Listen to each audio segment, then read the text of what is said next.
Haleluya. Data mu izina rya Yesu Kristo, jambo rya mwami ni imbuto. Ndasenga mu izina rya Yesu Kristo umuntu wese mu kino kibanza imushikeko. Kandi ndasenga mwami, jambo rya ravuga ngo abantu banje bishwe no kutamenya, turamenya uno munsi mu izina rya Yesu Kristo. Ukumenya mwami kuruzura muri kino kibanza. L'esprit de sagesse, l'esprit Seigneur data mu ijuru yo guhishura mwami mabanga yawe iri kumwe natwe. Ndasenga mu izina rya Yesu Kristo umuntu wese mu kino kibanza data mu ijuru ikintu cyose za kuvugirwa hano mwami sous ta direction, sous ton contrôle mu izina rya Yesu Kristo. Data mu ijuru kizotubere mwami, data mu ijuru igikoresho mwami, tumenye ibihe turimo, tumenye ko tukwiye kwifata, tumenye mwami ko tukwiye kugenda. Ikibazo cyose kibi cawe, abana b'Imana turashokomera amashi jambo ry'Imana. Haleluya. Ndashima Imana kuno munsi, no munsi kandi twaba turasengera Yerusalemu.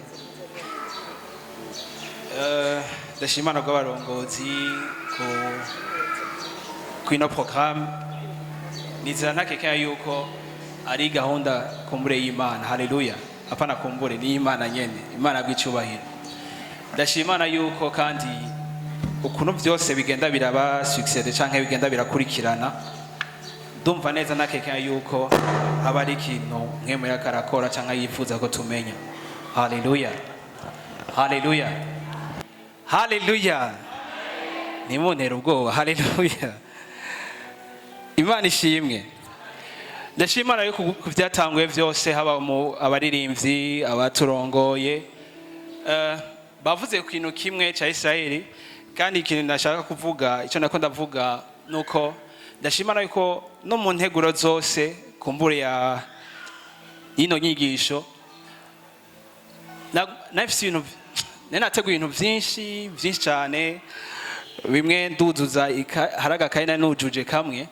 Hama mugabo ndiyumvira pasteur umusore ndamubaza ati mfise isaha imwe, kumbure ntiyamenye impamvu mvuze isaha imwe. Mugana arimvira ati misaha imwe ibi ntavyo nashobora, kumbure abantu baciye batahukonyana atanakimwe bumvise canke atanakimwe batahuye. Mugabo ndiza ntakekanya yuko mwino saha imwe nyene ico nza guhagararako canke ico nza guherezako kumbure sinobiza kubiheza, muganza guhagarara ku kintu ca Israeli nyene. Haleluya. Nico nza kurangirizako. Kubw'ivyo ndashaka tuze kujana twese. Haleluya. Abantu bari hano. Haleluya. Tugiye twige. Haleluya. Gira mugenza ati uno munsi uriga mu izina rya Yesu. Uno munsi uraza gutahura, uno munsi uraza kwiga. Haleluya. Ikintu cyo kwiga ko ni ivyerekeye ibihe vya nyuma. Haleluya. La fin des temps. Imana bw'icubahiro. Haleluya. La fin des temps canke ko novuga ibihe vya nyuma nyene uko nyene bavyita mu Kirundi, ni murabizi neza yuko twese turi mu bihe vya nyuma, siko?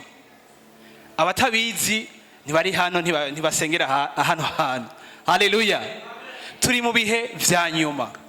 Muntu w'Imana, kumbura urashaka kuvyirengagiza, kumbura urashaka kwibaza yuko kumbura atari ivyo canke ko babivuze igihe kirekire, bacabibaza ko atari ivyo. Mugabo turi mu bihe vya nyuma. Haleluya. Reka ntangure kwikano karorero kamwe. Iyo ugiye kuraba umuntu, ukaja kuraba umuntu dufate wari ufise gahunda nawe, hamushitse bakaca bakubwira ati yasohotse. Ikibazo cyako uza kwaza uwo muntu uza kumubaza gute? Abusanzeho uza kubabaza gute? Agaruka ryari? Hari ikindi kibazo niko ndashaka. Urakoze cyane. Yagiye ryari? Kubera ko wajije ko yagiye ryari? Kugira wumve yuko burya uyo muntu nimba agiye ako kanya nyene, uca witega udakekanya yuko burya ukugaruka kwiwe si vuba. Allo. Turi kumwe. Tujane. Haleluya. Mugabo kubwiye ati burya amazi umwanya agiye, uraza gufata canke uraza kumva umengo worindira uyo muntu yuko aza kugaruka. Ntuza guta umwanya umurindiriye. Biraza gutuma ugira kuhaha canke apana gushika intege, ugira intege yo kumva yuko uwo muntu burya ari hafi kuza. Haleluya, Imana ishimwe cyane. Ibi amakuru two turavuga cyane tugira tuvuge, twaravyumvise kuva kera yuko Yesu yaje, kandi twaravyumvise yuko azogaruka. Haleluya. Ibintu niba bivuze ntibabitange kubivuga, ntibatanga kwivuga no munsi, ntibatanga kwivuga muri 2020 cyangwa 2019, babivuze kuva kera. Haleluya. Kumbure tuza kwiga bivanye n'ibihe byakene byagenda birakurikirana ukungene kuva le message de la fin des temps yatanguye. Haleluya, haleluya. Ariko kandi turegereje iminsi ya nyuma. Imana idufashe. Bantu b'Imana, Yesu araje. Bwira mugenzi ati Yesu araje. Umunsi umwe Mose yarigeze kuja, Imana yamuhamagaye mubwira ati ingo viens sur la montagne, ndaguhe ivyagezwe, siko? Hama atebaganye abisiraye ikintu bakoze, bace bavuga gute? Bace babwiye nde? Aroni, siko? Turi mwishwico tubanza ndababaza abantu ndabaza nyene, siko? Bace babwira Aroni tubazira Imana kuko Mose agize iki? Aratevye. Turashaka iyindi Mana. Mose aratevye kutuzana ivy'Imana yamubwiye yuko azotuzanira. Aratevye kutuzanira amasezerano, aratevye kutuzanira ivyagezwe. Hama peut-être arumvira abantu arabakorera izindi Mana. Haleluya. Ikintu tuko turabona cyane, ikintu ko kiraza kandi tudatiya attention, tutabayawe tutagavye, murakoze cyane, tutosanga tuko turaja ahantu habi cyane.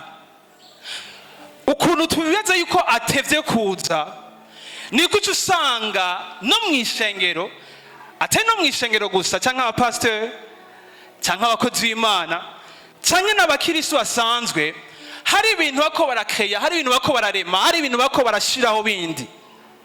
Aratevye kuza, tukaza twibaza neza yuko burya reka twishireho ibindi bintu. Imana idufashe. Haleluya. Ariko Yesu araje ntatevye. Haleluya. Nico tuzosanga mino minsi le message arikuye kuvugwa canke ubutumwa bukwiye kuvugwa buko burahinduka. Abo twari kuba muri Watchmen, Imana bw'icubahiro. Haleluya. Ndashima umukozi w'Imana mihaka ivyo yatwigishije. Haleluya. Ubutumwa bukwiye kuvuga kuri ya rutari sigo bukora vugwa. Biravuga neza ngo ibihe vya nyuma bizomera nkuko vyabaye kuri Nowa. Yagumye abaza amababwira ubutumwa, ubwo butumwa yabwira bwari ubwahe?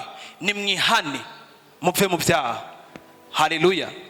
Uko yaguma abaza ni uko yashiraho igiti ico giti akakibaza akubako bwa bwato, ni nkuko muri kino gihe hari ibintu bigenda bikurikirana, ibihe bigenda birahinduka cyangwa ibintu bigenda birashika vyerekana yuko burya agiraze nyene arashitse.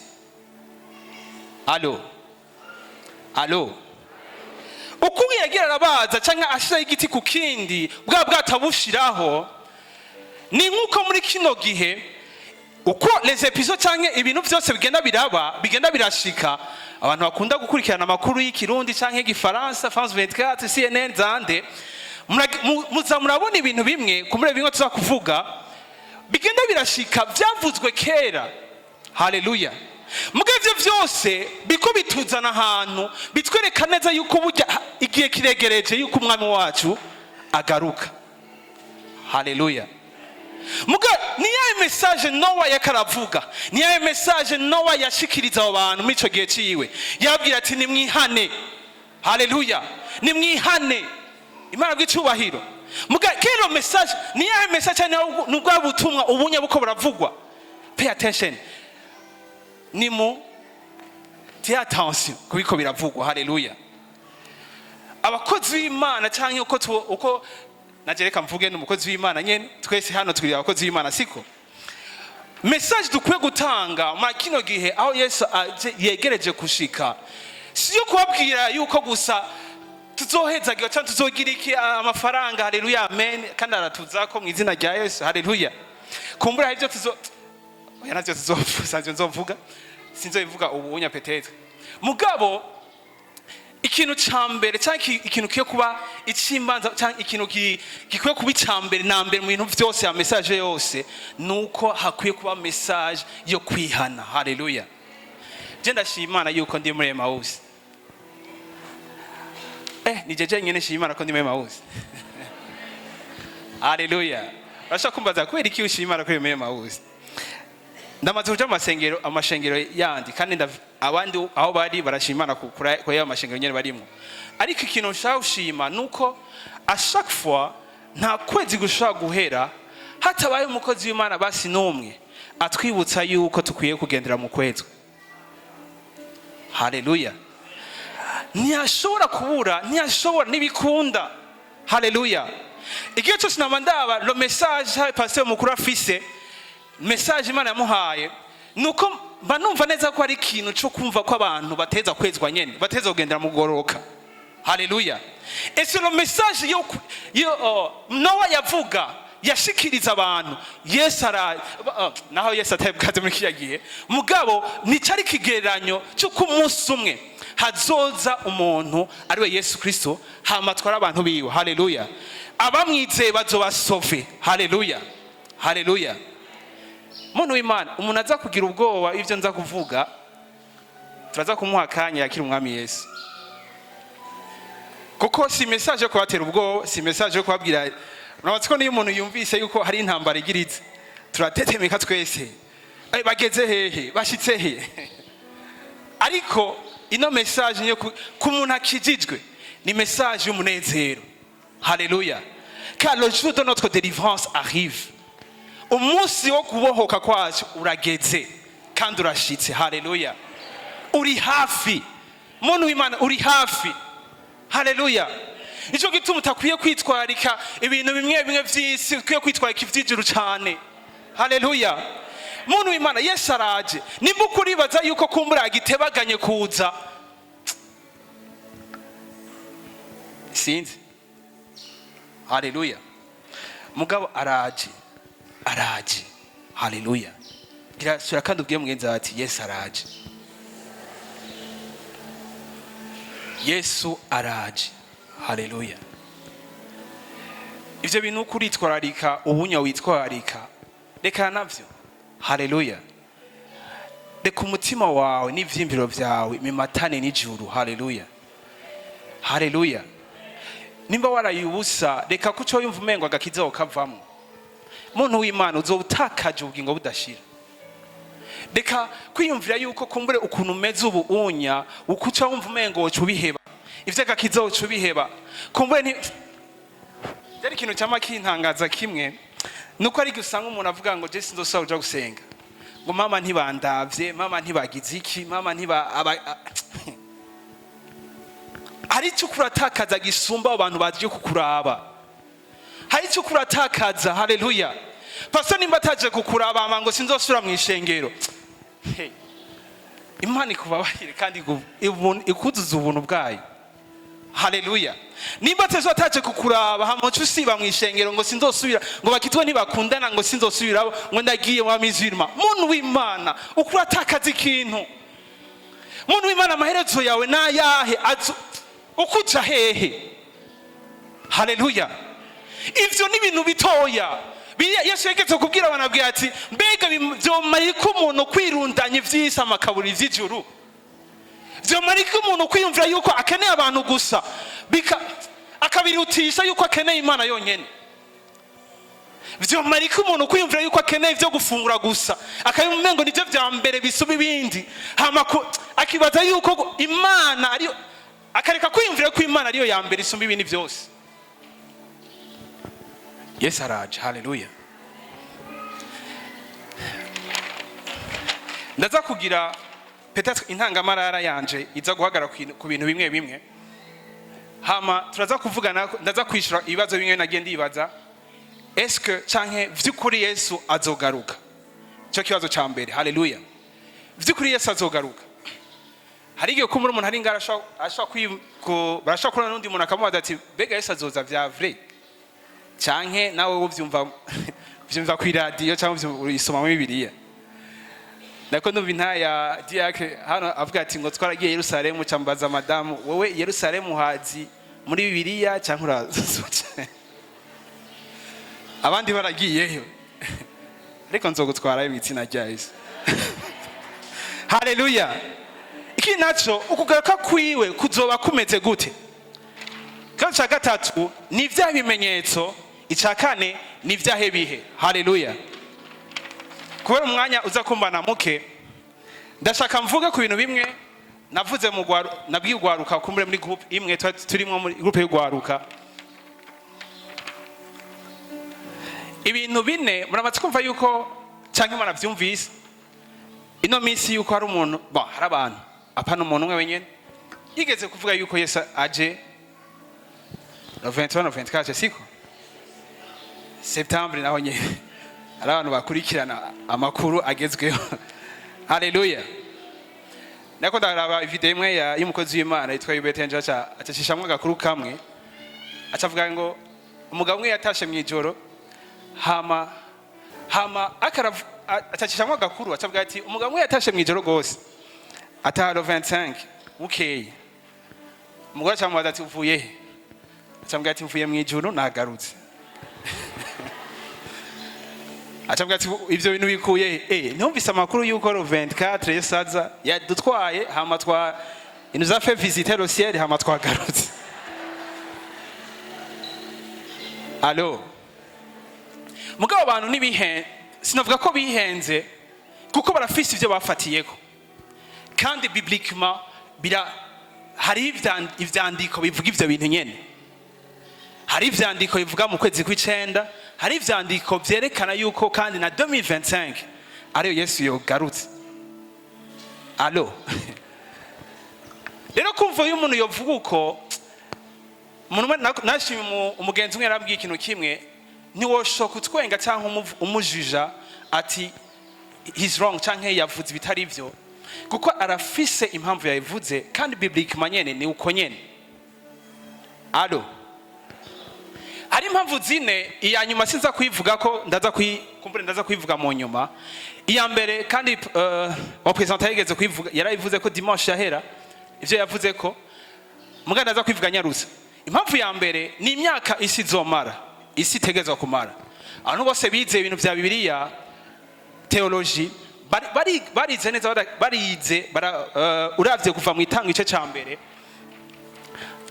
Uyu muyaga mu izina rya Yesu uranyoroheza. Barize kuva uravye itango ice ca mbere kuva ku murongo wa mbere aho Imana agira yaremye isi, yaremye mu misi ngahe? 6 siko? Aya maverse ntaza gusoma kwera umwanya nyene mugabo uko muyabona ngaha muraza kuyandika afise aho bandika abamemoriza mu mutwe murayamemoriza mu mutwe muraza kuyasoma muhira. Yategetswe isi yaremwe mu minsi 6 hama umunsi w'indwi Imana iraruhuka. Ndiko ndavuga impamvu zine zatumye abantu bavuga yuko azoza 2025. Mugabo kandi 2028 ikagera mukumva arabandi baje kuvuga yuko Yesu aje. Muraza kuyimenya ituma bazovuga 2028 nyene siko? Impamvu ya mbere nuko imyaka isi iteza kumara. Kimwe mu bintu bavuga nuko kuva umunsi wa mbere kandi uravye Bibiliya ukayisoma kuva mu itanguriro umunsi wa mbere gushika ku munsi wa gatandatu Bibiliya nari mu itanguriro ibaze Bibiliya itanguriro rya dusoma kuva mu itangice ca mbere uva ku murongo wa mbere ushaka ku murongo hajya iherera baravuga kuva in the beginning gushika kuva ku ntango gushika ku muhero w'isi. Allo. Imana mu kuduha ino vyanditswe icyo ca mbere cyo mu itanguriro Imana yarashizeho vyose. Yarashizeho isi ngene izogendera baho naho wasomye yuko Imana ishiraho ibiti hama iritanga n'umunsi wa kangahe Imana ishiraho ivyaka bibiri yita umunsi wa kanga wa kane nuko bigenda birakurikirana kose. Mugabo ijya verse cyangwa ijya kiya gicapo cyangwa ijya gisomwa ya chapitre ya mbere iravuga neza kuva mu ntango gushika hisi aho Yesu azogarukira. Turi kumwe? Uravye rero kuva ku munsi wa mbere ushaka ku munsi wa gatandatu muri Petero wa kabiri cya 3:8 biravuga neza n'amajambo tuzi twese. Biravuga neza yuko umunsi umwe imbere y'Imana ungana n'iki? Imyaka 1000, siko? Iminsi 6 y'ukuremwa ingana ikingana n'iminsi ngahe? 6,000, siko? Nibo umunsi umwe imbere y'Imana ingana n'imyaka 1000. Imana ikaba yaremye iminsi 6, yaremye ibintu ku isi iminsi 6. Nuko iyo minsi 6 ingana n'imyaka muca mugwiza n'1000 ikibi imyaka 600. Alors kuva kuri Adamu gushika kuri Aburahamu haca imyaka ibihumbi bingahe? 2, siko? Hama kuva kuri Aburahamu gushika kugupfa kwa Yesu, aha niho hari confusion imwe ikunda kuba. Kandi ugize nawe nyene umwe wese agiye akagira amahoshe arazoyibona. Nuko ugupfa kwa Yesu benshi ntibahuriza ko yuko yapfuye ku myaka 30 cyangwa ku myaka 33. Mugabo kuva kuri Aburahamu ushaka kupfa kwa Yesu nawe nyene aca imyaka 2,000. Uteranyije kuva kuri Adamu ushaka kuri Aburahamu no kuva kuri Aburahamu ushaka kupfa kwa Yesu ni imyaka ingahe? 4,000, siko? Hama kuva kugupfa kwa Yesu gushika muri 2025 uno mwaka nyene turimo. Hari muratazi umwaka turimo? Haleluya. Ari ibintu byinshi. Ariyo abantu bari murazi ko uno mwaka hari abantu ba celebra 2018 muri Ethiopia, siko? Muri Ethiopia bo calendrier ya no mwaka ba celebra mwaka mushasha wa 2018. Hariyo amakalendrier atandukanye twe tugendera muri calendrier twa Gregorian. Calendrier ya Gregorian. Hariyo calendrier y'abayuda kandi. Muga ariyo calendrier y'abanyethiopia. Bobo uno mwaka twe tuko muri 2025 bo bari muri 2018. Bari ntosanga ngo bari nyuma. Haleluya. Mugabo gushika kuva kufa kwa Yesu muri 2025 bavuga yuko hari imyaka 2,000. Mu yandi majambo uteranyije kuva kuri Adamu gushika ino Musa ano masaha tugeze haciye imyaka 6,000. Ico nako ndavuga subiye inyuma nuko benshi badahurizako ku kintu cyuko Yesu yafuye afise imyaka 30 cyangwa 33. Muga uteranije uravye kuva ku myaka 33 naho niyo mpamvu no muri 2028 kumva umuntu ahagurutse akavuga ati Yesu araje muri 2028 nuko yateranije iyi myaka 3 ibura ngaha yateranije ku 2025. 2025 uteranye imyaka 3 ni 2028, siko? Mugabo kandi ntuzoce wibaza yuko ngo reka ndibame ngo Yesu ntazoza 2028. Ashaka kuza nuno munsi canke nejo. Allo. Ashaka kuza nuno munsi canke nejo, ashaka kuza no mwaka uza, ashaka kuza no 2028 nyene. Haleluya. Ashaka kuza no 2030, ashaka umwanya wose ate ashaka kuza. Haleluya. Imana yabwicubahiro. Haleluya. Haleluya. Impamvu ya kabiri usonye muri Matayo igice cya 24 kuva ku 32 gushika kuri 34. Iyo mirongo muraza kuyisoma muri iwanyu mutashi, siko? Kugira ngo shungure umwanya. Baravuga umugani w'umusukoni. Yesu yatanze ikigereranyo aravuga ngo murabe mwige murabiye hehe? Ku musukoni. Haleluya. Uyo musukoni birige iwugeranya nka Isirayeli. Hama Yesu ababwira ngo iyo mubonye amababi yacu agize iki? Nizo kwasoma mbwa muraza kwasoma nyene, siko? Mugabo cyo satse ico birikiravuga ngo iyo mubonye amababi yangu ameze nka yezi canke ameze atotaye atoshe ngo ari byo mumenya. Haleluya. Haleluya. Amababi yazo nayo agereranywa n'umwaka Isirayeli yacika igihugu. Yacitse igihugu mu 1000 le 14 mai 1948 tariki 14 z'ukwa gatanu 1948. Haleluya. Mu birabe umusukoni birawugereranya nka Isirayeli, amababi yacu ikawugereranya n'umwaka ise yacika igihugu. Muri Zaburi cya 90 umurongo wa 10 birika kitubwira ikintu kimwe, katubwira ngo iminsi canke la generation cyangwa iminsi umuntu akwiye kubaho ku isi ni imyaka 70, siko? Canke aravye gose ni imyaka 80.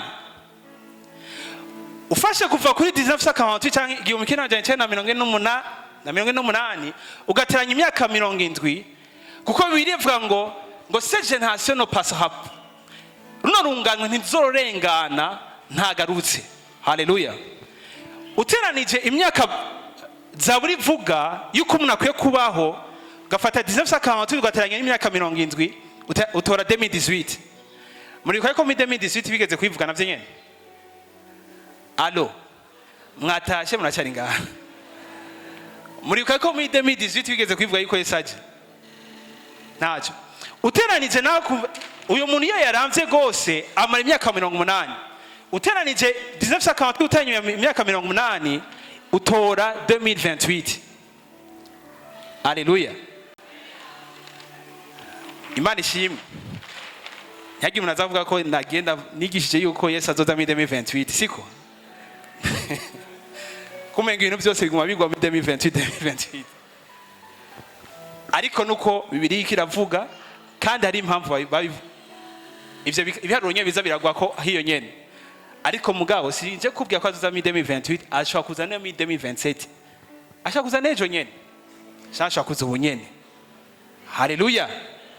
Shaka ukome mugenza ati Yesu araje. Reka gusinzira, Yesu araje. Niya gusanga usinziye sinzi ngira uzoburi kumwe nawe mu ijuru ukura. Haleluya. Hamica gatatu ni iminsi mikuru y'Abisirayeli. Usomye mu Balewi 23 uva ku murongo wa 1 ushaka kuri 24. Sinza kwivuga iyo minsi mikuru yose, mugabo kuva ku murongo wa 5 baravuga kuri Pasika. Pasika igereranywa no guhambwa, ugufa kwa Yesu cyangwa guhambwa kwa Yesu. Hama akavuga kuri verse ya 6 imitsima itambiwe. Amafete iminsi mikuru Abisirayeli bagira, Imana yabwiye bagire. Umutsima utambiwe ukagereranywa n'umubiri wa Yesu utarufise icyaha. Haleluya. Hano bari hari inyuma barabona ngaho imbere. Ndazi ko nandika nk'umuganga, mugana nagerageje kubyandika neza. Allo. Ivyimburwa, umunsi mukuru w'ivyimburwa ugereranywa no kuzuka kwa Yesu. Hama kuri verset 34 baravuga umunsi mukuru w'inzamba, Imana bw'icubahiro, ugereranywa no kuduzwa kw'ishengero. Abisirayeli uwo munsi mukuru w'inzamba navuze ko ari amakarandriye, hari karandriye y'abajuif, karandriye murayumva siko? Kijyanye ne turabira ko amatariki. Ikirangamisi. Hari ikirangamisi c'abayuda, hari n'ikirangamisi twe tugenderako nahise twita yuko kandi nisho nyene c'abagegorien. Hari n'ikirangamisi c'abayuda, uwo munsi mukuru bawuserebwa mu kwezi kw'indwi. Mugabo kubagegorien nabo uyo munsi mukuru w'inzamba bawufeta mu kwezi kw'icenda. Niyo mpamvu abavuze yuko azoza mu kwezi kw'icenda babifatira cyane cyane kuno kwezi, no kwezi kw'icenda nyene. Turi kumwe. Ugiye mu Bayuda bobo bazi twavyumvise turabizi yuko Abisirayeli n'ubu baracarinje yuko Yesu aza. Mu byo bibaza kandi ivyo bazi nuko azoza mu kwezi kw'indwi bobo, ku munsi nyene mukuru w'inzamba. Allo.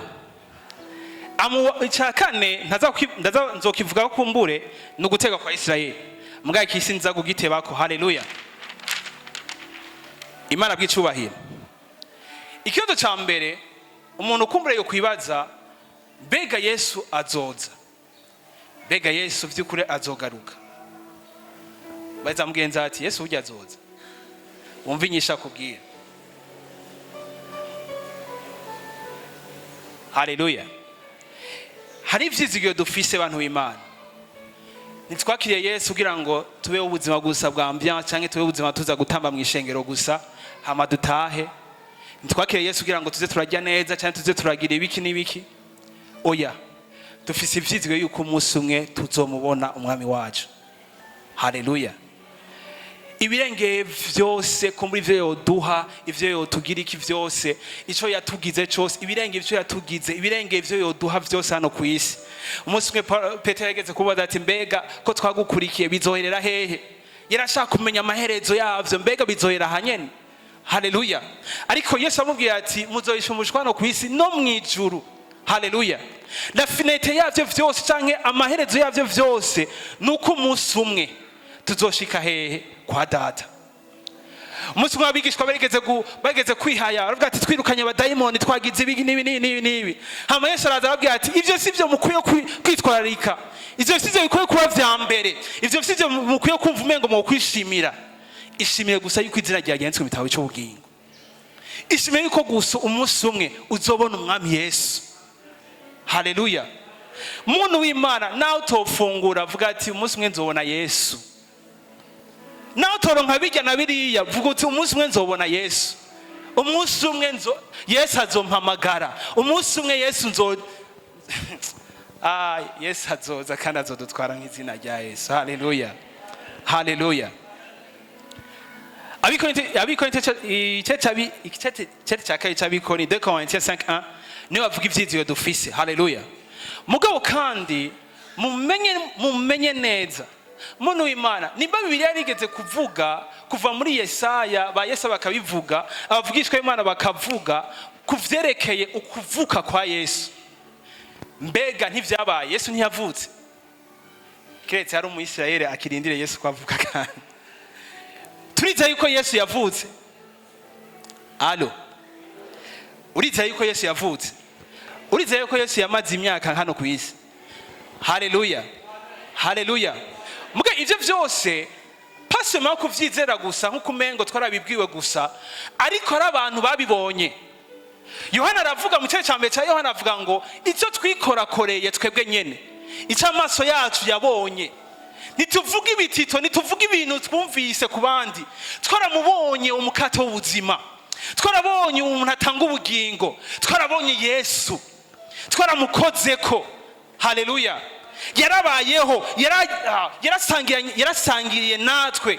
Twarasangiye, sinzi ko basangira ubugari ico gihe cyangwa icapati. Ariko barasangiye. Haleluya. Uyo Yesu avugishwa bavuze. Kumbure Petero na Yohana batarabaho yarashitse ivyavuzwe vyarashitse. Imana bw'icubahiro. Haleluya. La prophétie qui disait que Jésus un jour va naître yarashitse. Imana bw'icubahiro. Nimba ivyavuze yuko Yesu azoza umunsi umwe canke azovuka vyarashitse twavyizera hama akaba ari abantu babibonye. Muntu w'Imana wize yuko nivyavuzwe yuko Yesu azogaruka navyo nyene bizoshika. Haleluya. Usonye muri Actes des Apôtres canke ivyakozwe n'ibice ca mbere uva ku murongo wa 10 gushika ku murongo wa 11 baravuga yuko abantu bari bakorera ukuduzwa kwa Yesu. Hama amareka baraza barabwira ati mbega ko mugumye ngaha nibiki? Uyu nyene mubonye agize ki? Aduze. Niwe nyene azogira iki? Azogaruka. Turashobora komera amashyi umwami Yesu yuko azoza gutora ishengero umunsi umwe. Haleluya. Urashobora kurenza ngaho. Nimba mwiteguriye yuko azoza gutora, mbwira ati urakoze yuko umunsi umwe uzoza kuntora. Haleluya. Sinizeye ivy'imfa gusa, sinizeye ibitito, sinizeye histoire y'umuntu, sinizeye ivy'abantu bambwiye gusa, ndabizi ntakekenya yuko umunsi umwe uzoza kuntora. Haleluya. Haleluya. Mateke cha 24:30 nawe nyaravuga ivyo nyene. Mugabo kandi biravuga ndakunda ijambo ry'Imana. Harano havuga muri Ancien Testament niba umuntu atokwizera umuntu umwe basi. Muga akagira ibishinga nta basi biruta bibiri. Biza bivuga vya bindi nyene muzoce mwizera ico nyene. Haleluya. Hari amajambo menshi avuga yuko Yesu azoza. Muntu w'Imana vyizere nivyo. Haleluya. Kandi kirenge ico Yesu wenyene yaravyivugiye. Reka twasoma aho hantu muri Yohana igice cya 14 umurongo wa 3. Sinogera tutasomye kumbure naho novuga amaverse menshi. Yohana igice cya 14 umurongo wa 3. Haleluya. Yohana igice cya 14 umurongo wa 3. Yohana igice cya 14 umurongo wa 3 havuga ngo kandi ko ngiye kubategurira ahanyu nzogaruka kubajana iwanje ngo aho ndi namwe mube ariho muba. Haleluya. Kandi ngiye kubategurira ibibanza. Imana irifuza yuko ahiri ariyo tuzogira iki? Tuzoba. Imana bw'icyubahiro. Yesu arifuza yuko ahari natwebwe ariyo tuzoba. Nifuza yuko ahari ahaguma ari wenyene. Nifuza ko ahari ahaguma n'abamarayika gusa. Nifuza ko ahari ahaguma na bya binyabugingo. Arifuza yuko nawe uzohaba. Haleluya. Arifuza yuko nawe ujya munsi utazosigara no ku isi uzohaba. Ndakunda ijambo pastor akunda kuvuga kenshi, nimba nigisha kugira ngo muzoje mu buriro ndagahe ubupastor. Haleluya. Haleluya. Mugaye icyifuzo nuko afise icyifuzo nk'icya Yesu nyene. Arifuza yuko Yesu ahari natwe tuhaba. Arifuza yuko ujya munsi niwagera ntuzosigare wenyene. Arifuza ko ujya munsi niwagera ntuzotamari kuvuga ati ibi nibikibaye, mbega ni vya bindi bigisha, mbega ni vya bindi tweso yavuga, mbega ni vya nama numva misi yose. Arifuza haleluya. Arifuza, Yesu aravyifuza. Muntu w'Imana ikiranze ce qui tient à cœur de Jésus. Ikimuragishinga merci. Yesu nuko hari ataba wenyene. Arifuza yuko nawe ubana nawe. Haleluya. Arifuza ko umukoroke nawe. Haleluya. Muntu w'Imana yagiye gutegurira ikibanza cyiza. Yagiye gutegurira inzu rusumbi ryubamwo. Yagiye gutegurira ahantu uzohonyora asumba hagihonyora. Niba ufise inzu itagira isima, menya neza ko umunsi uzohonyora ku nzahabu. Hari abantu batarabona inzahabu, vuga ati umunsi umwe nzobona inzahabu. Hari umunsi uzobona inzahabu abantu w'Imana. Hari umunsi uzogendagenda ahantu uvuga ati aha ni he, aha apana ivyanditswe gusa turavyibonera na twebwe. Yesu yagiye gutegurira ahantu heza. Haleluya. Yesu yagiye gutegurira ahantu utazokwigera wibuka umubabaro wagize. Yesu yagiye gutegurira ahantu utazokwigera wibuka yangwara bigeze kugwara iranka gukira. Yangwara kumbure wasenge ugasengera kumbure kanga. Yagiye gutegurira ahantu niwahagera muntu w'Imana uzokwibagira yuko wigeze kugwara imyaka n'imyaka. Yagiye gutegurira ahantu muntu w'Imana nimba urigeze kurara inzara cyangwa ukama misi yose usuragaringa cyangwa urondera amafaranga ukayabura, hari ahantu yagiye gutegurira ivyo bibazo vyose utazokwigira n'ikintu na kimwe. Haleluya. Haleluya. Mbega si vyiza ibintu two turavuga. Mbega muntu w'Imana ibintu hari igihe ndiko even n'ubunye ndiko ndayivuga numva ndi excited, numva ndyohewe je nyene ko ndazi ko umunsi mwatuza kuntora kandi nzojana nawe. Haleluya. J'ai cette conviction. Ndafise icemezo muri je yuko naje umunsi umwe niyaza tanke nkiri muzima nzojana nawe. Haleluya. Aho yaguteguriye akagutegura ahantu heza. Muntu w'Imana ivyo kurabonesha n'amaso yawe unya, reka kubishira kwa amaso gose. Shira amaso ku vy'Imana yaguteguriye hejuru. Haleluya. Uko ibintu vyose biri passager, ibintu vyose ko turarondera no kwisi ni vy'akanya gato.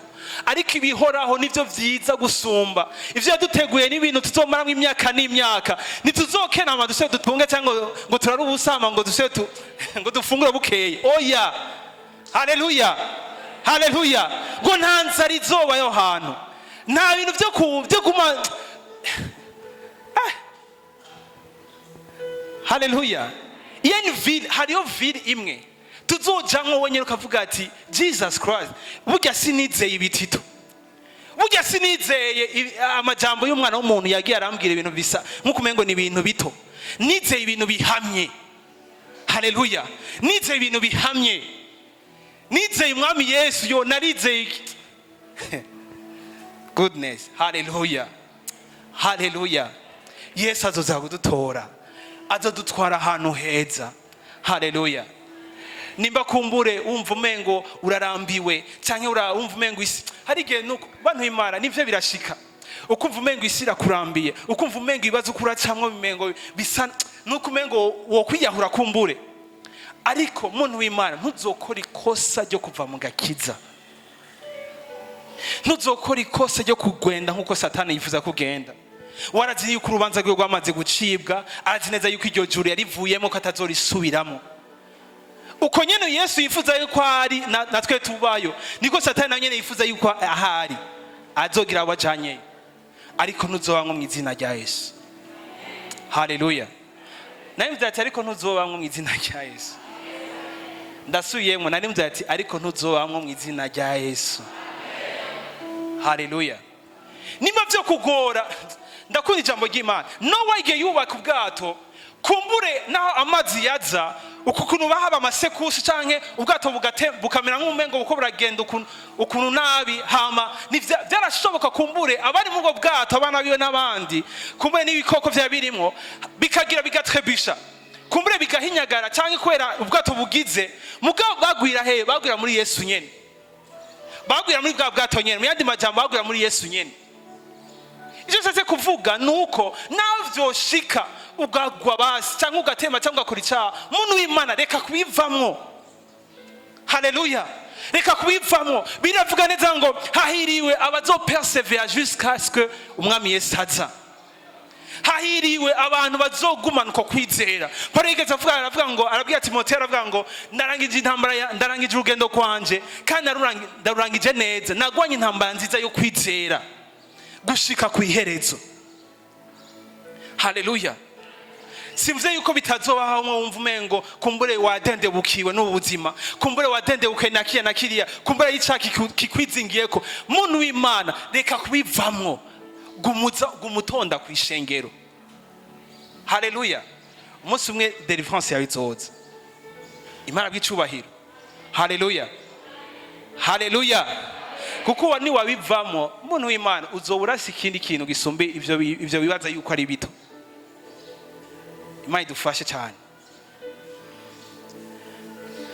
Ugaruka kwa Yesu uzogenda gute? Hariho icyo twakwita yuko azozijya mbere ashikire hehe? Mu kirere, siko? Abitesalonike icete cya mbere cy'Abitesalonike ice cya 4 kuva ku 13 gushika ku 18 harabivuga. Yesu azoza mu buryo bubiri. Ubwa mbere azoza ashikire mu kirere, haleluya. Hama habeki d'enlèvement. Abamwizeye bose tuzomusanga mu kirere. Hazotangura baki? Abapfuye, siko? Nawe niba uri muzima ajeje ugasanga niba ukiri muzima, nawe uzocugira iki? Ducumusanga mu kirere. Hama irya kabiri naryo azoza ku isi, ashikire ku isi nyene, aje kugira iki? Kuganza. Imana bw'icubahiro, haleluya. Muri Zakariya 14:4 biravuga aho Yesu azoshikira ku musozi witwa gute? Elayon. Imana ishimwe. Alo. Swira unyagaze mugenza wati Yesu araje. Numva gangamutse ari mwitiraga ati ari hehe? Mumbwira ati yashitse. Haleluya. Nivyaho ibimenyetso birivuga. Bibiri iravuga ibimenyetso mu buryo bubiri.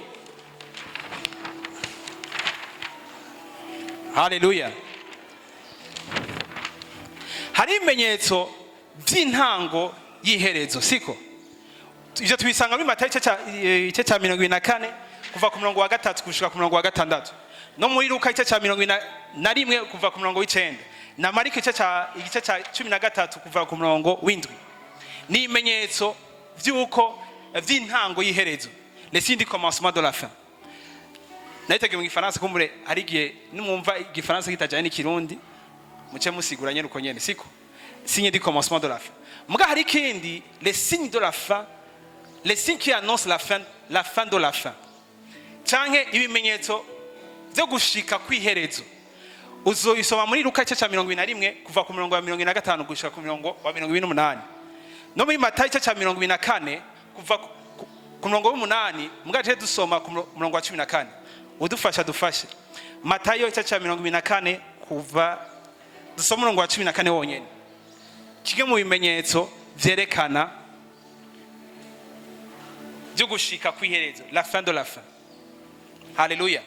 Ivyo amaverso sinagenda avuga ubisomye ukavyisomera wenyene urabona neza yuko Yesu yagera avuga kumbe ku sinye ya mbere yuko umuhero ntuzowurashika nibimenyetso vyerekana yuko umuhero wegereje gusa.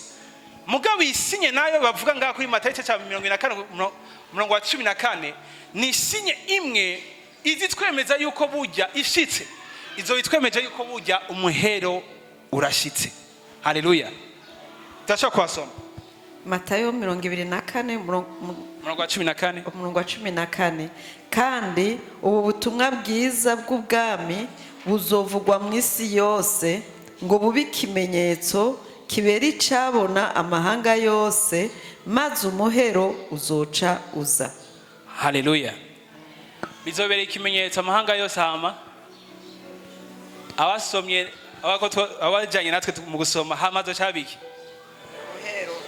umuhero uzocuza. Haleluya. Yesu azocagaruka. Nivyahe bihe rero vy'Imana cyane no kwita isaha Imana irabirako mu kwerekana yuko bujya canke mu kuraba yuko hageze yuko aza. Haleluya. Yuko irungika umwami wacu Yesu Kristo kwagaruka. Imana bw'icubahiro. No ivuga mu buryo butatu mu migwi itatu. Hariyo Isirayeli, ishengero n'ibihugu. Les nations. Isirayeli, ishengero n'ibihugu. Niyo nza kuvuga sinza uko ari bitatu sinza kwivuga byose nzavuga gusa Isirayeli nkuko nayivuze ubwa mbere. Muga ishengero n'ibihugu ibyo nazinza kuvuga kuno munsi kumbona. Mugabo kubera iki Isirayeli? Haleluya. Muntu w'Imana uko nyene bakora tubwira ati dusengere Isirayeli. Imana yarayitoranije nta kundi. Haleluya. Kandi ibintu Imana iraba cyane ni ibintu kungene ibihe biko biraba succede muri Isirayeli. Haleluya. Haleluya. Haleluya. Haleluya. Isirayeli ige Abraham Imana yigeze kubwira Abraham ati daba ikiramubwira uruvyaro rwiwe. Yambwira ati uruvyaro rwanzo rugira nk'iki comme le sable nk'umusenyi siko. Iyo kiravuga umusenyi iyo kiravuga la postérité d'Abraham la postérité nyene terrestre canke postérité ni uruvyaro ruzomuvako Abraham. Hame cyo mbwira ati ngo raba no hejuru uko inyenyeri zingana niko n'uruvyaro rwa ruzogira iki ruzongana. Mu yandi majambo Imana kiramubwira uruvyaro rwiwe rw'impemu aribo bande je nawe siko. Haleluya. Ayo shengero kubera iki rero Isirayeli? Haleluya. Ibimenyetso bimwe bitwereka yuko Yesu Kristo aje kandi uko nabivuze ubwa mbere ino message yatanga kuvugwa kuva kera. Muga plus izo ziravugwa nuko bujya anya Yesu nyene ari ku muryango. Haleluya. Agira shiki agira yinjire agira aze. Kimenyetso ni ukuvuka kwa Isirayeli, la création de la nation juive. Imana bw'icubahiro. Kumena ndakwivuga ko icya kabiri ni kwegukirwa kwa Yerusalemu. Igihe turasengera la journée de prière pour la paix de Jérusalem. Ukegukirwa kw'igisagara cya Yerusalemu.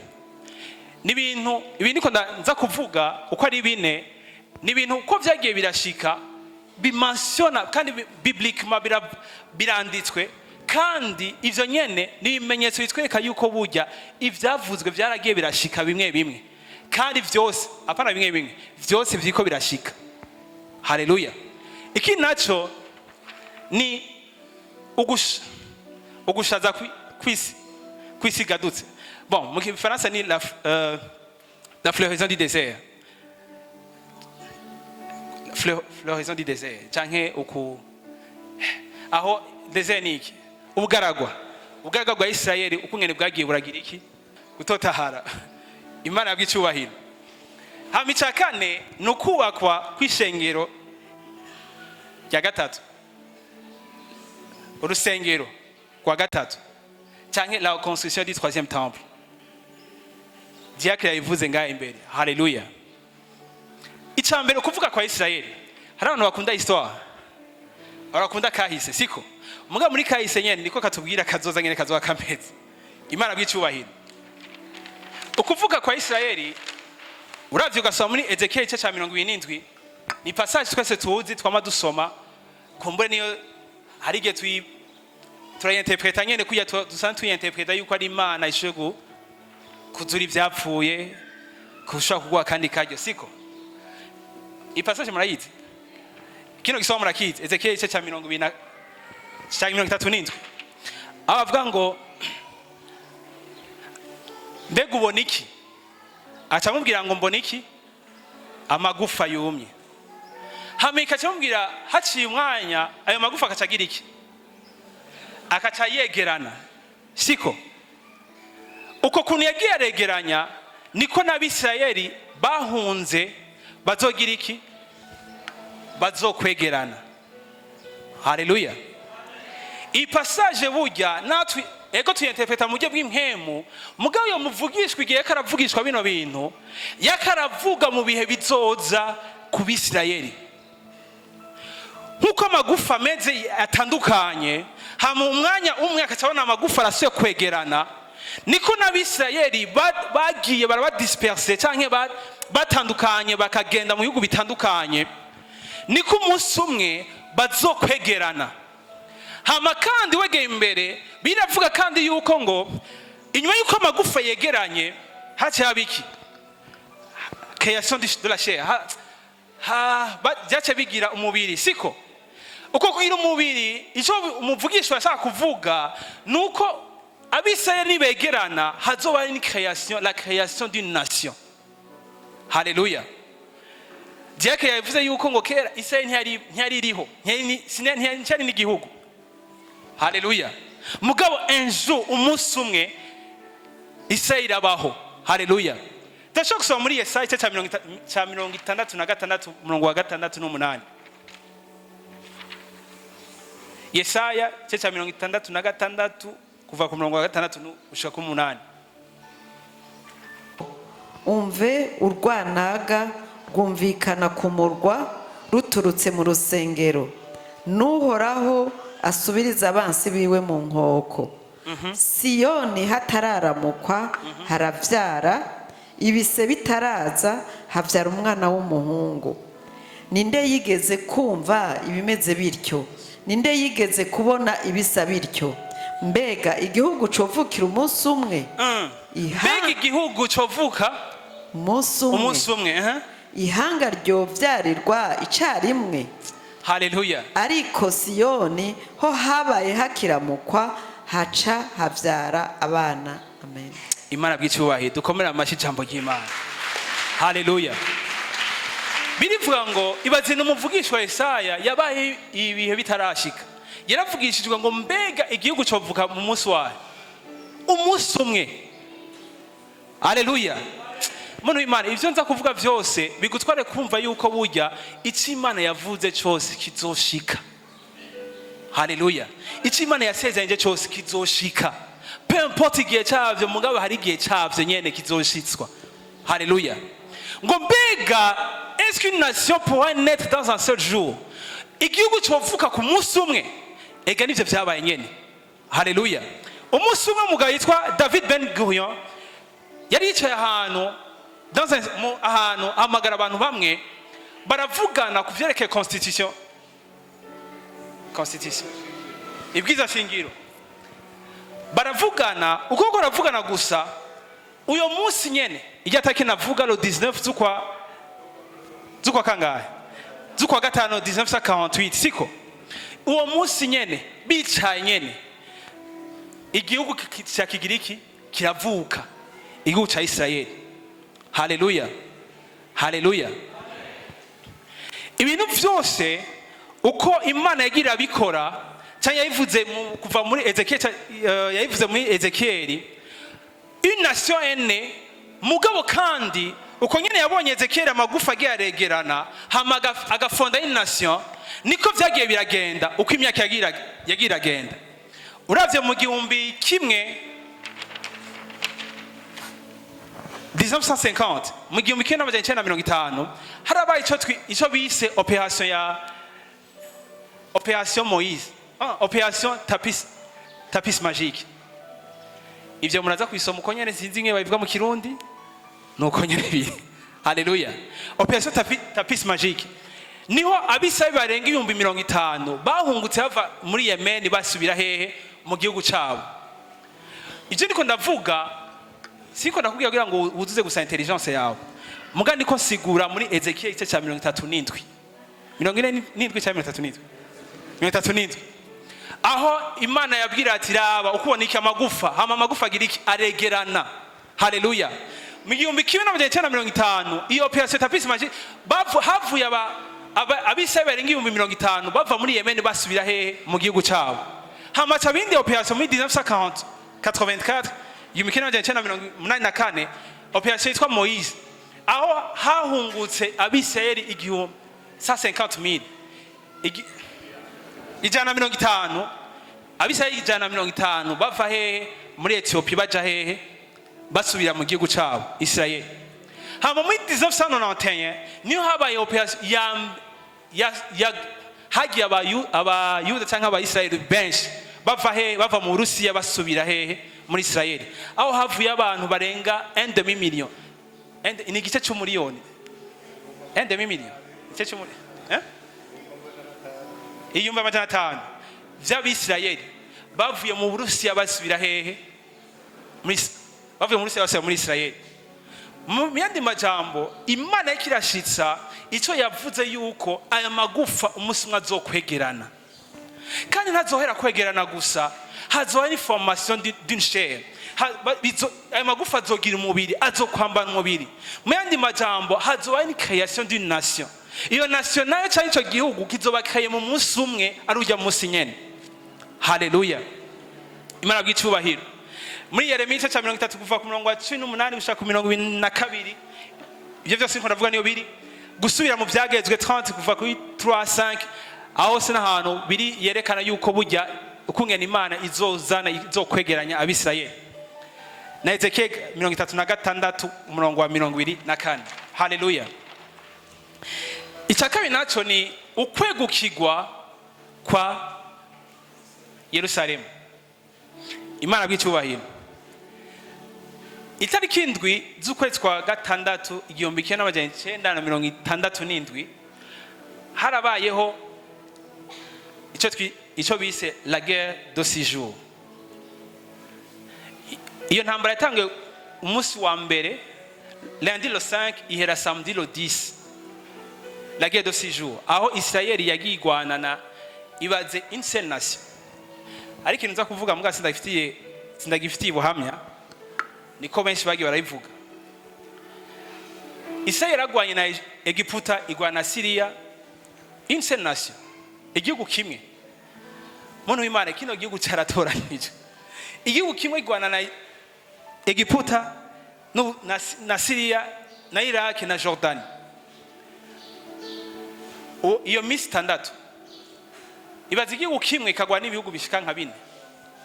Ivyo byose babigwana kugira ngo begukire kino gisagara kijya twako turavuga hari n'ibindi bisagara bimwe vya Bando Gaza, Cisjordanie na le plateau de Golan. Baravuga yuko ivyo ntafitiye nyene ubuhamya canke na bitanditswe kumbure mu Bibiliya nuko ico gihe muri yo ntambara kweri Imana ishigikiye ngo yari ishigikiye Israeli. Haleluya. Si uko mugenza ati Yesu araje. Kweri Imana yari ishigikiye Israeli. Ino ntambara ntiyamaze imisi myinshi. Wogwana n'ibihugu 6 hama ibihugu birenga 4 hama imisi 5 ikawa uhejeje intambara. Ofisi gisigikara kimeze gute? Haleluya. Mugara avuga yuko ngo haraza barabona n'abantu ibigatanya bivuye mu ijuru bije kugwanira Israeli. Nyine intambara y'indege gusa muga ngo ico gihe nico ndiko ndavuga entre parenthèses ntafitiye ubuhamya nuko ngo babona ibigatanya bivuye mu ijuru bize kugwanira Isirayeli. Nico gituma Imana naho isi yose yokwiriya ikavuga ati tuje gutera Isirayeli, ntituzopfa tuyishoboye. Alo, hari n'ahantu bivuga yuko ngo ukora ko kuri Isirayeli mumbone, we ikore ko gusa umbone. Imana bw'icubahiro muri Zakayi 12:2-3, Imana bw'icubahiro. Hama kuva munsi itakindwi indwi z'ukwezi kwa 1967 niho iyo ntambara ya siju iheze, Isirayeli yayegukira, naho abantu bamaze kuva mu nyagano bavuye mu nyagano, hama bakaza bagafonda igihugu. Yerusalemu ntiyigeze ibegukira ico gihe, yabegukiye inyuma y'intambara ihejeje kuba, niho Yerusalemu yaciye yegukira Isirayeli. Haleluya.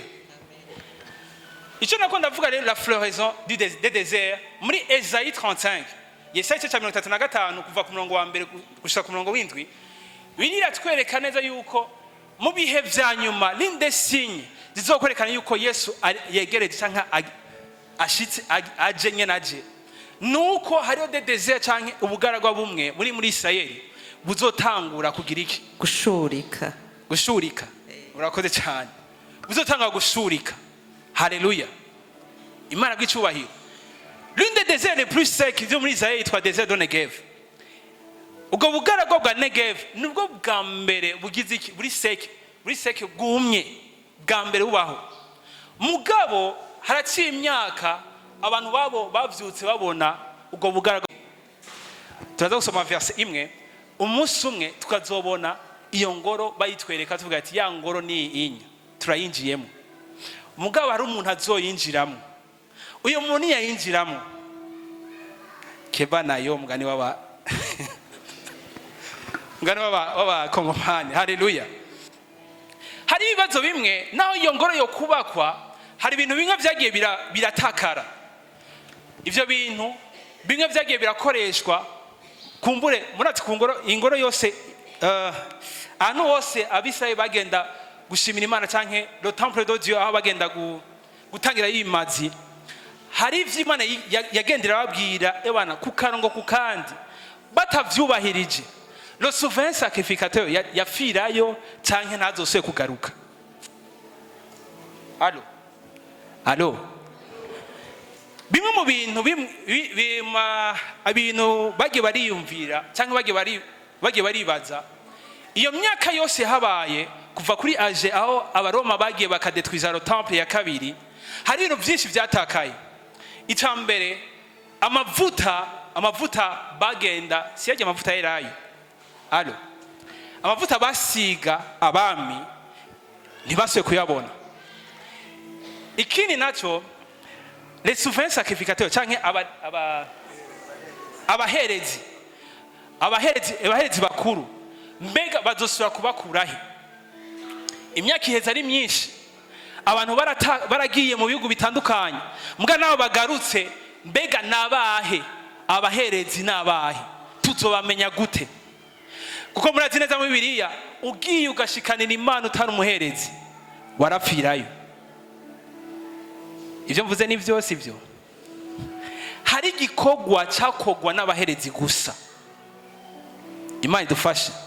Hari n'ibindi ibikoko bategeza bashikanira imbere y'Imana dans le lieu très saint, vyatakaye, vyabuzwe irengero. Haleluya. Ivyo bintu byose bakavuga ati no natwo kubaka iyo ngoro ya gatatu, ivyo bintu byose bizovahe? Haleluya. Imana ishimwe. Turacyari kumwe. Mu 1947 harabayeho umuntu umwe muri Isirayeli muri gisagara cyitwa Kumha, nigiye burayi nyene siko Kumha nyene uko nyene Kumurani nuko nyene ni Kumurani. Haleluya. Muri iyo region ifi on élevait canke habayeho umuntu yarakariragira intama, hama intama imwe iragenda, yari mu misozi ko bagenda kuragira mu misozi bobo, iratakara. mugaca yiyumvira ko uyo muragizi atariyumvira ati kumbura intama yanje yaguye canke yagiye gutakarira mu misozi, amera nk'utera amabuye kugira ngo arabe ko iyo ntama iva muri iyo misozi. Agika aratera amabuye, yiko ndavuga si kugira ngo ndabahora te histoire mugani kugira ngo mumenye ibihe tugezemwo n'ibihe iyo byatanguye vyose turi kumwe. Agika aratera amabuye, atatera ibuye ahantu yumva ikintu kimeze nk'igisambutse dans une grotte. Grotte si ibintu vyita ni ikinogo kiba kiri indani mu isenga. Merci, haleluya. Yumva ikintu kimenetse, hama acavuga ati reka ngendabe nabona iyisi ya ntama imenetse ukunya cyangwa inkubise hamira irakoma induru nk'uko. Yegeye imbere aduze uwo musozi agiye kuraba indani, atora ikihulo sinzi ngo cita mu Kirundi umuzingo. Iyo muzingo ntiyamenye wari icari cyo, acaragenda agenda kwigurisha. Uwo yagiye kwigurisha ko we yaramenye icari cyo, yaramenye uwo muzingo uwo ari wo. Uwo muzingo wari umuzingo w'ivyanditswe vya Yesaya. Haleluya. Kandi muri bimwe muribuka ko Yesu igihe yinjira muri ya temple yagize iki? Yazingiye umuzingo w'iki? W'ivyanditswe nyene nande? Haleluya. Autoye uwo muyawuguze waramenya neza ati uyu muzingo wawe warabuzwe kuva kera, twe twarabuze irengero ryawo. Uyu muntu awutoye amuha amafaranga make ko atarazi ivyo ari vyo uwo muntu wewe, hama wacamenya ati burya umuzingo turawutoye. Kuva ico gihe muri yo heje yitwa kumurani nyene, kumuhata kumurani, niho abaarcheologue canke abantu bagira ama recherche bace bifokaliza bagenda kuza baracukura. Kandi muko gucukura muri iyo 1947 baratoye mu byo bita les plus, donc les manuscrits de la mer Noire, de la mer Morte pardon. Ni vyanditswe vya kera, vyanditswe n'abavugishwa ba kera, ibintu vyanditswe n'abavugishwa ba kera nyene. Bagiko baragira ama recherche mu 1988 baca bahatora un petit flacon d'huile canke agacupa kamwe karimwo amavuta. Aya mavuta ndiko ndavuga si amavuta ya Elayo canke hari amavuta birivuga muri Exode 30 bategezwa gusiga baki abami. Aya mavuta yaba muri temple, yaba mu ishengero. Uyo mwaka niho abakeroge batora iyo flacon. Iyo flacon canke ako gacupa, aya mavuta kayika yararimwe indani. Baragerageje gukeya ayandi mavuta nk'ubunya dans l'industrie ya cosmétique canke industrie ikora ibintu by'amavuta cyane nibiki, bashaka kuvanga amavuta n'ayandi kugira batore kumbure parfum imwe canke batore amavuta ayandi ibintu nk'ivyo. Abasheshe bararondeye barabura ukungene boshobora gutora l'huile canke amavuta yo yara asa canke agereranwa nayo les sacrificateurs canke abaherezi basiga bami. Mbwa uwo mwaka baca baratora ako gafrako muri uwo musozi nyene muri iyo region, muri ico gisagara. Aya mavuta ngerageje kuyavuga ko gato, hari harimo ikintu ciswe l'huile Bartamien. Cari igiti citwa Bartamien nyene uko nyene cavamwo imwe mu amavuta niko no yita, havamwo amavuta muri ico giti. Hama amavuta bakaca bayavanga n'ayandi, bakayavanga na l'huile d'olive yaya dukoresha, bakayavanga n'ibindi muze gusoma muri Exode 30 aho babivuga vyose. Aya mavuta baje kuyavanga bagatora iyo mélange yari jeje canke iyo mélange nyene mavyumva, iyo mélange yari jeje gusiga iki abami. Mugabo ico giti citwa Bartamien abari bajejwe kukirima canke kugicungera, igihe abaroma baza gutera Isirayeli baravuze ati umunsi bato aya mavuta cyari ico giti cyari gifise, bavuga yuko cyari gifise puissance, cyari gifise ubushobozi. Aya mavuta bayatoye bakayagusiga gusa, wawuzi neza yuko udashobora kuba umuntu nkuko nk'umuntu nyene. Allo, aya mavuta ico giti bagikuyemwo aya mavuta yonyene batarinze no kuyavanga n'ayandi. Ico giti bagikuramwo amavuta yacu bakayagusiga ntiwasubira kumera nk'uko wari uri. Hama abaroma baje gutera Isirayeli, aba bajeje kurima ico giti, ivyo biti baca baragenda barabiturira vyose. Aho hantu baca barandika n'ikintu kwibuye avuga ati umuntu azotora rosoke yo kurima kino giti aravumwe, ko bazi neza yuko ico giti n'Abisirayeli bonyene bakwiye kukigira. Muga ico gihe uyo mwaka wa 1988 niyo batora iyo petit frère canke agacupa kamwe karimwo ayo mavuta arimwo izo ingredients zose. Imana ishimwe. Haleluya. Ico no kwita la fête yitwa Yom Kippur, le jour du grand pardon, ni fête ba canke isabukuru. Isabukuru Abisirayeli bagira bakora. Yani nako navuga ikunda kubisirayeli bagira ukwezi kwindwi. Ni sabukuru aho haza aho baba umunsi wo kuba bayigwa ibyaha. Imana ishimwe. Muri yo sabukuru ngira mvuge ku bikoko navyo vyaragiye. Hari ibikoko bibiri bakoresha. Navyanditse mu Gifaransa muga mu kintu nagerageje kubirondera ni deux boucs, ni chèvre. Chèvre ni Gifaransa nyene. Ni bouc. Oya si suguru ntibavuga mu kirundi biya kinini navuga isuguru. Ni suguru basi katufate kwa isuguru. Isuguru zibiri. Izo suguru zibiri zaratakaye. Canke izo espèce no yita espèce isuguruza izo suguru zaratakaye ntizazikibaho. Muga muntu w'Imana izo suguru ubuunya bareka kuzitora apana ubuunya barazitoye ubuunya barazi. Hariyo elevage izo suguru kwa izo suguru yo espèce izo suguru izo zakora zari zibiri usonye muri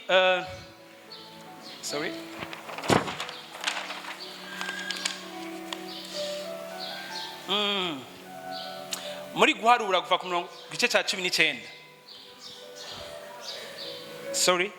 muri Levitique ni Abalewi igice ca 16 uva ku murongo w'indwi. Urabona izo suguru zakora. Isuguru ya mbere barayifata, umuherezi yarayifata akayatura ku ibyaha byose by'Abisirayeli. Hama akacagira iki? Akacayitwara à la porte ayigisagara cinjirira akayisunuye cyangwa akayerekeza igenda hehe dans le désert mu bugaragwa. Indi suguru ya kabiri barayica hama amaraso yayo umuhereza akayatwara dans le lieu très saint. Ivyo bikoko nyene uko ari bibiri cyangwa iyo espèce yavyo ubwoko bwavyo niko no bivuga bwarazimanganye, ariko ubuunya bwarasubiriye kubaho. Kandi ikintu kandi kimwe nuko reka nugure parenthèse ikintu kimwe mvuge nuko izo suguru igikorwa vyakora izo suguru zibiri Yesu yaragishikanye. Uti gute? Yesu tumuzi uko bitubwira n'umuntu yaje akagira iki yaratwitwara ibyaha byacu byose. Haleluya. Nkuko iyo suguru yambe bayifata bakayatura ko ibyaha byose ama bakayirungika ikagenda kure y'igisagara bakayishunira muri desert mu bugaragwa, niko na Yesu haleluya yarambaye ibyaha byacu byose yaravyambaye. Haleluya. Hama agenda guhambwa kure y'igisagara. Imana ishimwe. Haleluya. Iyo suguru ya kabiri kandi uko kurunyene bayikuramwe amaraso bakayatwara dans le lieu très saint ahera hahera na Yesu wenyene amaraso yiwe yaratwaye mu ijuru. Haleluya. Niyatuvugira Imana bw'icubahiro. Haleluya. Haleluya. Cyo tubabirivuga ngo sinigeze nipfuza amaraso ya the book amaraso y'imyagazi y'intama na impene ibintu nk'ivyo. Haleluya. Nashinye amaraso y'umwagazi w'intama. Haleluya. Ari umwami wacu Yesu Kristo. Imana ishimwe. Baravuga kandi yuko muri hari ikindi gikoko naco kimwe cyaratakaye mugabo ubu kiriho, la genisse rousse pardon. usonye mu rwaro igice cya 19 umurongo wa 40 gushika ku murongo w'indwi baravuga ico gikoko ico cyari kijejwe. Ico gikoko baracica bacishe amaraso ya ibikigizwe cyose baca babiturira.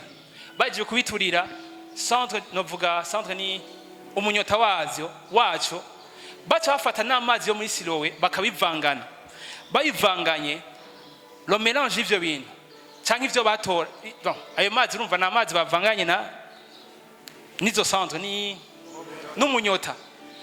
Ivyo byose babifata bakaca abaherezi bakuru ayo mazi batora niyo babakwiye biyoga kugira babipurifye.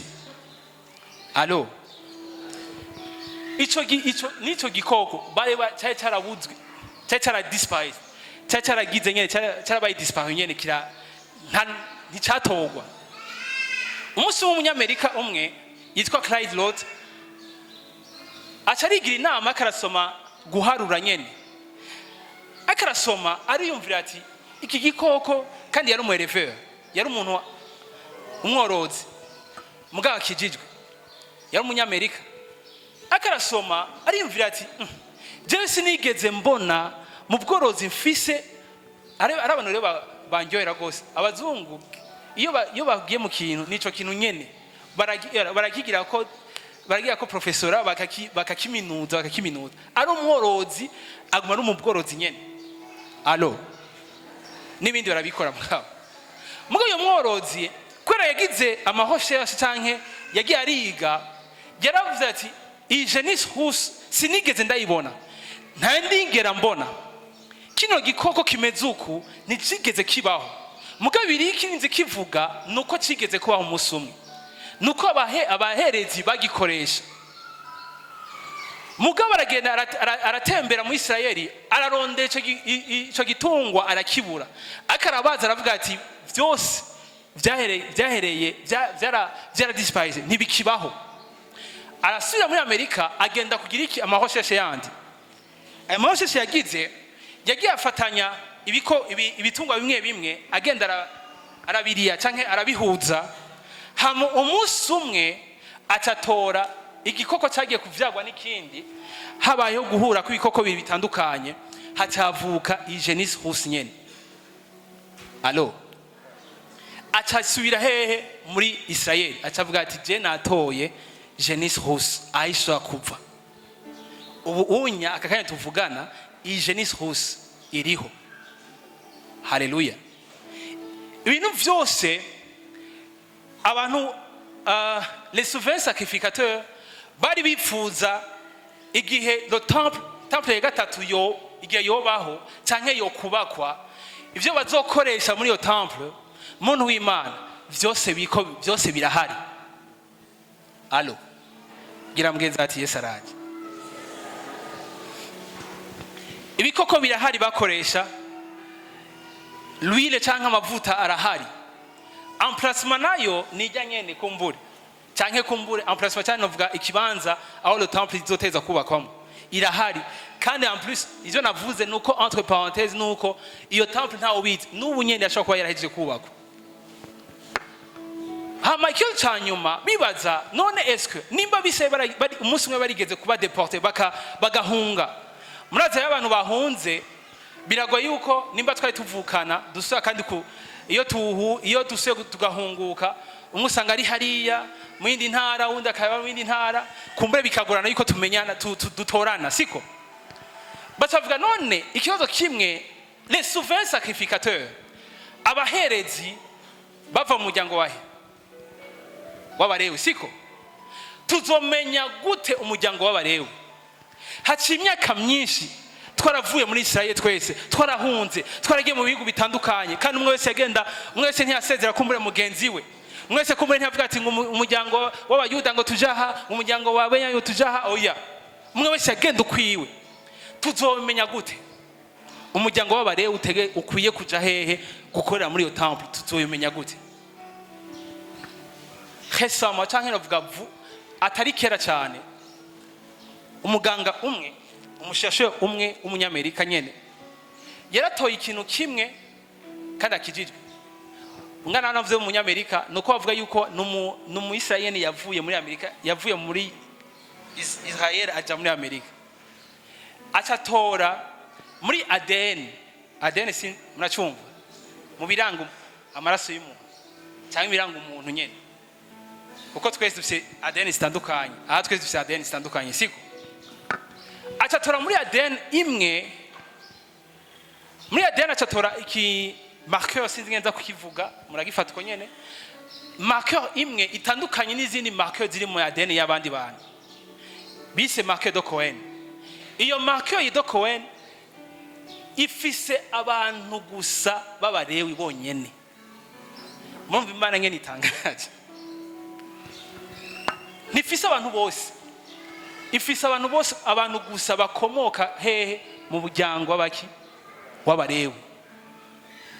Ahanya cyavuga ati kubarondera biroroshe, ndabeshe kubarondera biroroshe, nimba batoye ikintu kimwe kubarondera biroroshe. Imana idufashe. Haleluya. Turashobora gusoma muri Matayo 24 mpera heza umurongo wa 15.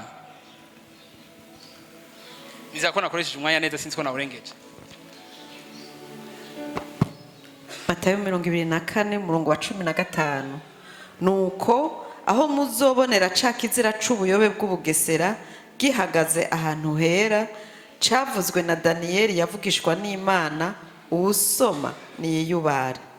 Pastor ashobora gusubiramo. Nuko aho muzobonera ca kizira c'ubuyobe bw'ubugesera gihagaze ahantu hera, cavuzwe na Daniyeli yavugishwa n'Imana, uwusoma niyiyubare. Haleluya. Haleluya. Imana bw'icubahiro. Nuko subiramo kandi pastor ajyanyo. Nuko aho muzobonera ca kizira c'ubuyobe bw'ubugesera gihagaze ahantu hera. Gihagaze ahantu hera. Ahantu hera bako baravuga ni muri ya temple nyene. Muzogira iki ngo usoma azogira iki? Usoma niyiyubare. Urashaka kubandanya gati imbere? Versi kurikira. Ico gihe abazoba bari Yudaya bazohungire ku misozi miremire. Uzoba ari hejuru ku nzu ntazokururukanwe no gusahura ibiri mu nzu yiwe. Uzoba ari mu mirima ntazosubizwe inyuma no gusahura umutamana wiwe. Ariko muri iyo minsi abazoba batwaye inda n'abonsa bazobona ibara. Kandi muzosenge kugira ngo ugunga kwanyu ntikuzobe mu rushana canke kw'isabato. Kuko muri iyo minsi hazoba amarushwa ahambaye atigeze kubaho kuva isi itanguye kubaho ugashitsa n'ubu. Haleluya. Urashaka kugeza aho nyene pastor. Imana bw'icubahiro. Nimwabona ujya munsi uyo muntu hari umuntu wako baravuga ngaho nyene yinjiye ahera. Aho hera bako baravuga, uyo muntu wako baravuga ni Antikristo. Yinjiye ahera usoma aze yiyubare. Haleluya. Aho hera two turavuga ni ahera ho muri temple ya gatatu. Iyo temple nayo muntu w'Imana ntibaze ko itari kwirubaka cyangwa ivyankenegwa bikenewe biriho byose. Imana ishimwe. Haleluya. Muga muri Matthieu 24 haratubwira neza uwo munsi ugeze uyo muntu akinjira hera ubusoma aze yiware. Imana ishimwe. Muntu w'Imana mperaheze mvuga kino kintu, ibimenyetso byose bitweka yuko Yesu ari hafi kuza, nta na kimwe kidahari, byose birahari. Haleluya. Ikintu cyose gisabwa, ikintu cyose birivuga kitwereka yuko Yesu azoza mu bimenyetso bimwe bizokwigaragaza. Nkuko intumwa zamubaje ati tubwire ikimenyetso, tubwire ibihe n'ivyahe, tubwire ikimenyetso. Ivyo Yesu yababwiye kiyagiye byose byarabaye, byose ko biraba. Umwami wacu ntari kure. Imana ishimwe. Umwami wacu ntari kure. Turashaka guhaguruka.